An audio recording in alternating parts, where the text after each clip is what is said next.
आज हमने तैयार किया है फ़िश का सालन। माशाल्लाह बहुत ही बेहतरीन तैयार हुआ है। तो चलते हैं रेसिपी की जानिब। इस फ़िश को हमने अच्छी तरह वॉश कर लिया। वॉश करने के बाद हमने थोड़ी देर के लिए इसको रख दिया ताकि इसका पानी अच्छी तरह निकल जाए। ये बिल्कुल ड्राई हो चुकी है। अब इसको हम मैरिनेट करेंगे। मैरिनेशन के लिए मैंने लिया है दही।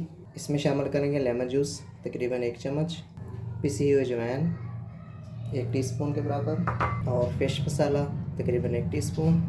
इसको मिक्स कर लेंगे।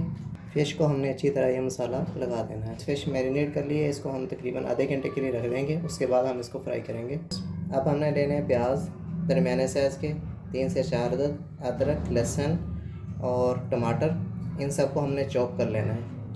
ऑयल को गर्म कर लिया है, इसमें हम फ़िश फ्राई करेंगे। फ्राई करने के लिए मैंने सरसों का तेल इस्तेमाल किया है।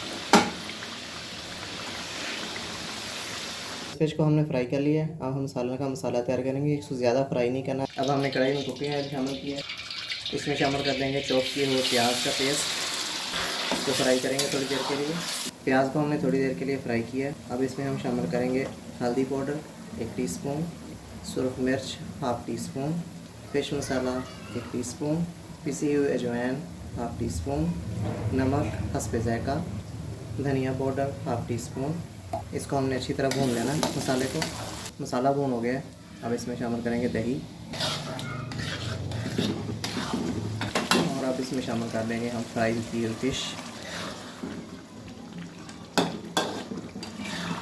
आँच हल्की करके हम थोड़ी देर के लिए दम दे देंगे इसको। जी व्यूअर्स, ये थी हमारी आज की रेसिपी फ़िश का सालन। माशाल्लाह बहुत ही बेहतरीन बना है। उम्मीद है आपको हमारी वीडियो ज़रूर पसंद आई होगी। आप हमारी वीडियोज़ को लाइक कीजिए, शेयर कीजिए और हमारे चैनल को ज़रूर सब्सक्राइब कीजिए। अल्लाह हाफ़िज़।